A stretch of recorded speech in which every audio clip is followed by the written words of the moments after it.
बहुत बहुत धन्यवाद श्रीमती शांतिलता सरकार मैडम। तो परवर्ती वक्ता हिसाब से आमंत्रण करने चाहिए माननीय सौम्यरंजन आद्या जी जे कि राष्ट्रीय अध्यक्ष भारतीय विद्यार्थी मोर्चा तथा भारतीय बेरोजगार मोर्चा मुझे आमंत्रण करने चाहिए माननीय सौम्यरंजन आद्या बंधुगण बयस जाऊँगी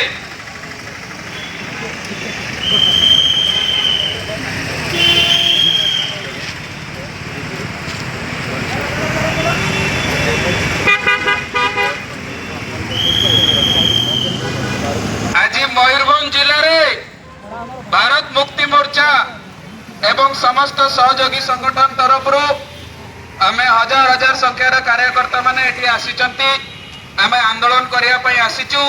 ए आंदोलन केवल मयूरभंज जिले में नुह ए आंदोलन सर्वभारत स्तर में 500 रु ऊर्ध्व जिले में ओडिशार 20 टू ऊर्ध्व जिले में ए आंदोलन होउची। मु आपण मानकु जो माने आसीचंती मु आपण मानकु जणे रखिया चाहूची जे आजिका डेट रे आम पाखरे जो समस्या निर्माण करा जाई अछि आपण मानकर घरे जो पिला छुआ माने अछंती तांको ऊपर जो समस्या निर्माण करा जाई अछि से समस्यार समाधान हवा दरकार। केंद्र सरकार एवं राज्य सरकार यार दायित्व नबा दरकार किंतु नौनांती उल्टा पॉलिसी निर्माण करी आम ऊपर अन्य अत्याचार करिवार काम करूचंती। आपण माने समस्त अवगत हुंतु आजिका डेट रे जो मानकर 40% रु ऊर्ध्व जनसंख्या अछि जो माने देशर युवा शक्ति अछंती युवा शक्ति मानक शिक्षा वंचित करिवार षड्यंत्र चली रोजगार वंचित करिवार षड्यंत्र चली जो माँ माने आसीचंती आपण मानकर पिला छुआ मानकर भविष्य अंधकारमय करिवा पई केंद्र सरकार एवं राज्य सरकार काम करूचंती। न्यू एजुकेशन पॉलिसी नाणी आमको संवैधानिक हक अधिकार विदा करिवा पई आम पिला छुआ माने काली सकाळे केमती पाठ न पढंतु ता पई योजना प्रस्तुत करा जाउछि। ओडिसा रे 10,000 रु ऊर्ध्व स्कूल बंद हो सारी 85% रु ऊर्ध्व जो ग्रेजुएट पिला माने अछंती आजिका डेट रे से माने बेरोजगार अछंती। आपण माने चिंता करंतु मु सवाल पचरिया को चाहूची से 85% पिला जो माने आजिका डेट रे बेरोजगार अछंती से माने को समाज रो आसुचंती से माने एससी एसटी ओबीसी समाज रो आसुचंती से माने 85% समाज रो आसुचंती। तो आजिका डेट रे 85% समाज रो जो विद्यार्थी युवा माने अछंती भविष्य माने अछंती तांकर भविष्य को अंधकारमय करिया पई केंद्र सरकार राज्य सरकार काम करूची। तो सही दृष्टि आमको संगठित होबार आवश्यकता रही। 11% आदिवासी भाई भौणी माने अछंती 11% आदिवासी भाई भौणी मानकर विकास नाम रे तांको जल जंगल जमीन रुबिरा करिवार कार्यक्रम करूचंती कि नहीं सदा कथा कहंतु करूचंती एवं तांको जल जंगल जमीन रुबिरा करूचंती।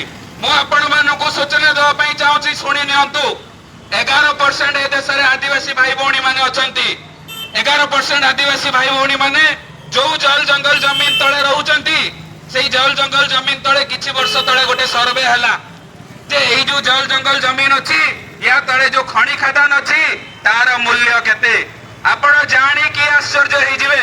आपण माने जो जल जंगल जमीन रे रहउचंती से जल जंगल जमीन रे जो रिसोर्सेस अछि तार मूल्य होची 11,000 लाख कोटी टंका। केते केतेटा जीरो लागिवो 11,000 लाख कोटी टंका। यदि 11,000 लाख कोटी 11% आदिवासी भाई भौणी मानक ऊपर डिस्ट्रीब्यूट कर दिया जाए प्रत्येक आदिवासी आजिका डेट रे कोटिपति हेई पारंती। कोन ए जिंस ए विषय अवगत 11% आदिवासी भाई भौणी माने अछंती आजिका डेट रे आदिवासी भाई भौणी मानक जो कन्वर्टेड हेचंती ख्रिस्टियन होतो एवं अन्य अन्य धर्म रे तांका ऊपर धर्म नारे अन्य अत्याचार चलुची। ए देश रे जो कांग्रेस एवं बीजेपी जो आरएसएस सरकार अछि से माने एससी एसटी ओबीसी मानक निज निज भितर धर्म नारे बांटीवार कार्यक्रम करूचंती लड़े लड़ीवार कार्यक्रम करूचंती। सेति पई जागृत होबार आवश्यकता रही संग्राम करिवार आवश्यकता रही राजरास्ता रे ओलेवार आवश्यकता रही। आपण माने निजर मूल्यवान समय दे आंदोलन को सफल करिसंती। मु प्रत्येक टी साथी को ए कार्यक्रम पे धन्यवाद एवं शुभकामना देवा पई चाहूची एवं ए जो जिल्लार प्रशासन बंधु माने अछंती तांको मध्ये धन्यवाद देवा पई चाहूची एवं प्रशासन को सूचेवा पई चाहूची।